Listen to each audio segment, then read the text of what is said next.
భారత రాష్ట్ర సమితిలోకి ఆహ్వానిస్తూ మరి మన వర్కింగ్ ప్రెసిడెంట్ కేటీఆర్ నాయకత్వంలో వారికి ఆరూరి రమేష్ పెద్ద ఎత్తున చప్పట్లతో స్వాగతం.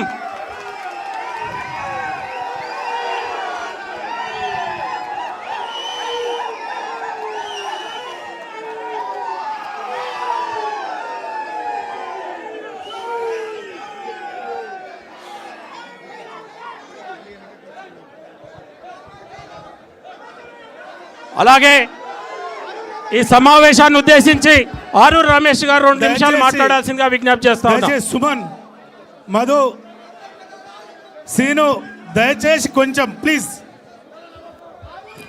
మీరే మాట్లాడు. జై తెలంగాణ, కేసీఆర్ గారి నాయకత్వం. జై తెలంగాణ, కేటీఆర్ గారి నాయకత్వం. జై తెలంగాణ, హరీష్ అన్న గారి నాయకత్వం.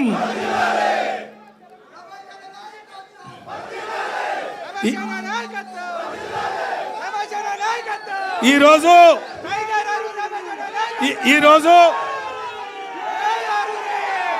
నా జైనింగ్ లో భాగంగా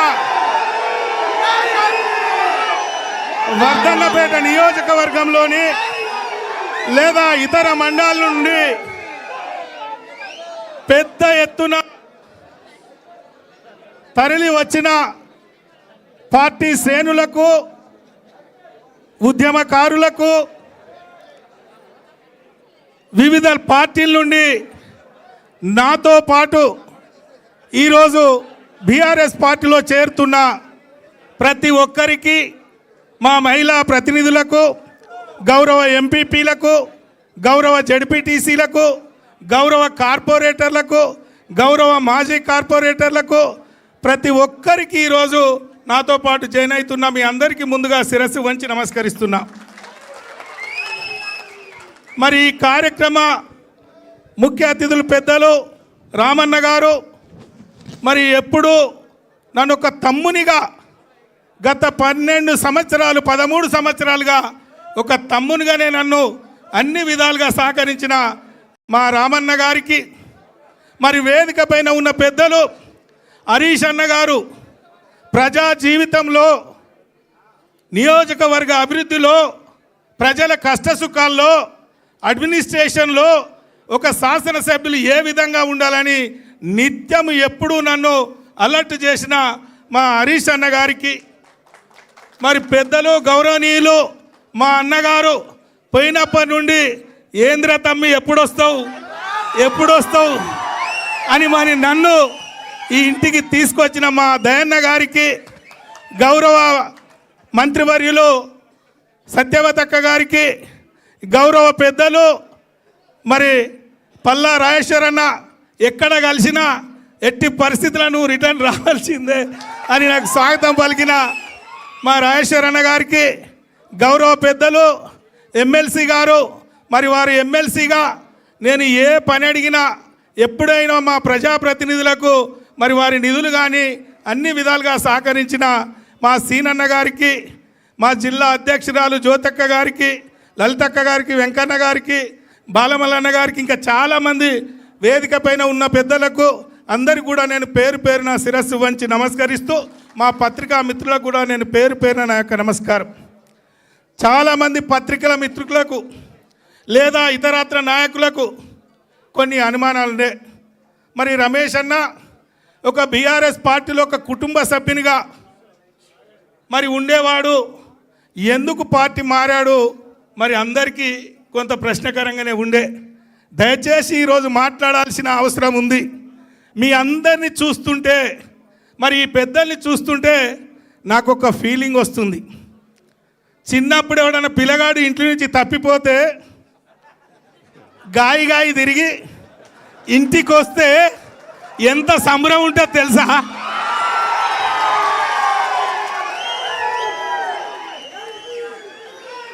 అవి ఒక అట్లున్నది. పొలగాడు తప్పిపోయి ఇంటికి వస్తే ఎట్లున్నది సంబరం.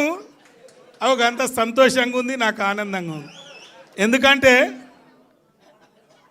కేసీఆర్ గారు, బాబు గారు నియోజకవర్గ విషయంలో ఎప్పుడు పోయినా నా కాగితం పోగానే శాంక్షన్, మంచిగా చేసుకో బిడ్డ అని చెప్పాడు. మరి ఎందుకు పోవాల్సి వచ్చిందో మా వాళ్ళకైతే బాగా తెలుసు, వేదిక పైన ఉన్న వాళ్ళకి బాగా తెలుసు. మా అన్న స్పష్టంగా చెప్పిండు. వరంగల్ జిల్లాలో అనేక మంది మీద బురద చల్లి రాజకీయంగా ఎదగకుండా చేసిన మహానుభావుడు కడియం శ్రీహరి గారు.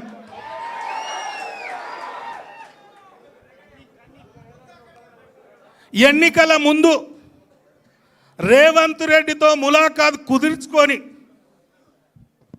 మొన్న జరిగిన ఎన్నికల్లో నా ఓటమితో పాటు వరంగల్ జిల్లాలో అనేక మంది ఓటమి కోసం కాంగ్రెస్తో ములాఖాతై కొవర్ట్గా పనిచేసి ఒక టీమును తయారు చేసి మరి ఏ విధంగా మోసం చేసిండో, ఆ ఫలితాలు ఏ విధంగా వచ్చినో మీ అందరికీ తెలుసు. మరి ఇలాంటి దుర్మార్గులు ఉన్న పరిస్థితిలో పార్లమెంటు ఎన్నిక సందర్భంగా మేము ఒక నాయకుని శిక్షణతో ఒక క్రమశిక్షణంగా పనిచేసి రాజకీయాల్లో, గ్రామాల్లో ప్రజల అభిమానాలు, కార్యకర్తల అభిమానాలు, నాయకుల అభిమానాలను మేము కొనియాడినాం, పొందినాం. అలాంటి వాళ్ళ మీద బురద జల్లి 1,00,000 మెజార్టీ, ఎట్లా ఓడిపోయిండు, ఏం జరిగింది అని పెద్దలకు చెప్పి ఏదో చేసి తన సొంత బిడ్డ కోసం మరి టికెట్ ఆశించి ఆయన వేసుకున్న ప్లాన్, ఎన్నికల ముందు రేవంత్ రెడ్డి గారితో ఏదైతే కుదుర్చుకున్నాడో అది పూర్తి చేసుకొని ఆ పని అయినాక మళ్ళీ తిరిగి మరి ఆ పార్టీలో చేరిన పరిస్థితి మీ కళ్ళ ముందు ఉంది. మరి అలాంటి వాడున్న పరిస్థితిలో, అలాంటి కఠినాత్ములు ఉన్న పరిస్థితిలో మరి నా రాజకీయ భవిష్యత్తుకే ఒక చుక్కెదురు ఉన్నది. మరి పెద్ద సారు మా బాపు గారు, ఈ రాష్ట్ర ముఖ్యమంత్రి గారు ఒక చక్కటి అవకాశం నాకు కల్పించే కార్యక్రమాన్ని కూడా కొల్లగొట్టిండు. మరి ఈరోజు ఇంతమంది మీద బురద చల్లుకుంటూ తన స్వార్థం కోసం, తన కుటుంబం కోసం మరి ఈరోజు ఏ కార్యక్రమాలు జరిగినాయో మరి ఇలాంటి పరిస్థితుల్లో నేను బయటికి పోవాల్సి వచ్చింది. విధి లేని పరిస్థితుల్లో మరి మొన్న పార్లమెంట్లో నేను భారతీయ జనతా పార్టీలో పోటీ చేయడం జరిగింది, మీ అందరికీ తెలుసు. ఒక్క మాట కూడా బీఆర్ఎస్ పార్టీ పైన కానీ, కేసీఆర్ గారిని కానీ, ఇతరత్ర నాయకులను కానీ ఏ రోజు కూడా నేను ఒక్క మాట కూడా నేను మాట్లాడలే. ఎందుకంటే నా గుండెలో ఉంది కేసీఆర్ గారు ఏం చేశారు, ఏ విధమైన కార్యక్రమాలు చేశారు, నా గుండెలో ఉంది. మరి అలాంటి పాపాత్ములు బయటికి పోయిళ్ళు కాబట్టే, అలాంటి దుర్మార్గులు బయటికి పోయిళ్ళు కాబట్టే తిరిగి నా సొంత ఇంటికి చేరాలి, మా బాపు ఆశీర్వాదం తీసుకోవాలి, జరిగిన తప్పులు మరి చెప్పుకొని మరి సొంత ఇంటికి రావాలని ఈరోజు నిర్ణయం తీసుకోవడం జరిగింది. ఈరోజు మరి అలాంటి పాపాత్ములు పోయిన ఈ భవనంలో పాలాభిషేకం చేసి ఇది పుణ్యతం చేసిండు.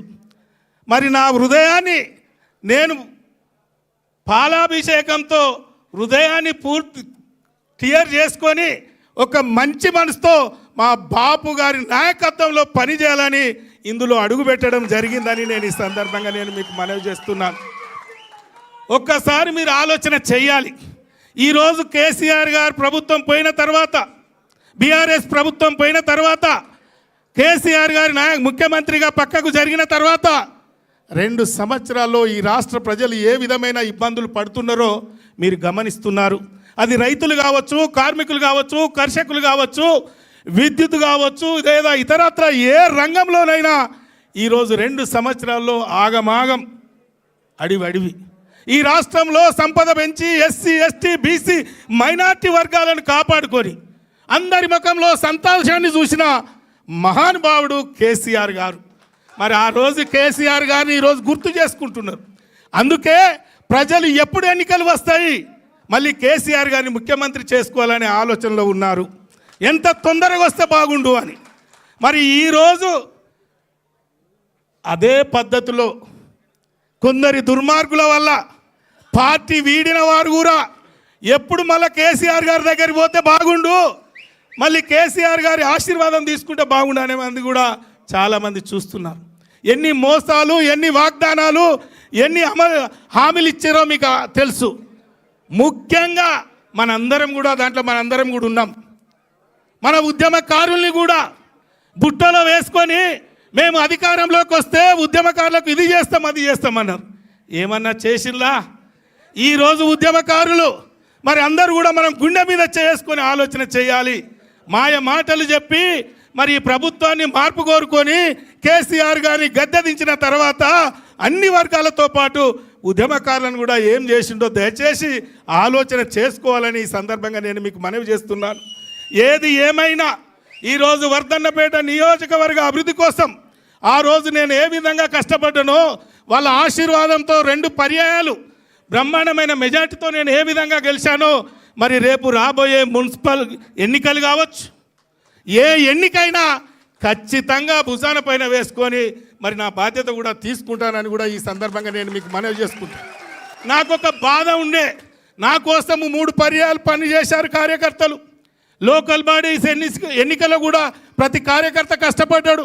ఈ లోకల్ బాడీస్ ఎన్నికల్లో మా కార్యకర్తకు ఆపోజిట్గా ప్రచారం చేయాలంటే నా గుండెలో బాధ. కేసీఆర్ గారు పెంచిన ఈ బిడ్డ మరి అలాంటి తప్పు చేయొద్దు అని నేను ఈరోజు మరి బీఆర్ఎస్ పార్టీలో చేరి కష్టపడ్డ కార్యకర్తకు అవకాశం వస్తే గెలిపించుకునే బాధ్యత తీసుకుంటానని కూడా ఈ సందర్భంగా నేను మీకు మనవి చేసుకుంటూ, మీ అందరికీ తెలుసు 2013 నుండి మొన్నటి వరకు ఏ ఎన్నిక వచ్చినా బ్రహ్మాండమైన మెజార్టీతో గులాబీ జెండాను మనం ఆ రోజు ఎగురవేసినాం. అదేవిధంగా ఈరోజు తప్పకుండా చేస్తాం. దానికి తోడు మా అన్నగారు కూడా మాకు అన్ని విధాలుగా అండగా ఉన్నారు. తప్పకుండా ముందుకు పోదామని కూడా ఈ సందర్భంగా నేను మనవి చేస్తూ, మరొక్కసారి నా కోసం కదిలి వచ్చిన పార్టీ శ్రేణులందరికీ, నాయకులకు, మరి వివిధ కార్యకర్తలు కూడా నేను శిరస్సు వంచి నమస్కరిస్తూ సెలవు తీసుకుంటున్నా. జై హింద్, జై తెలంగాణ, జై కేసీఆర్.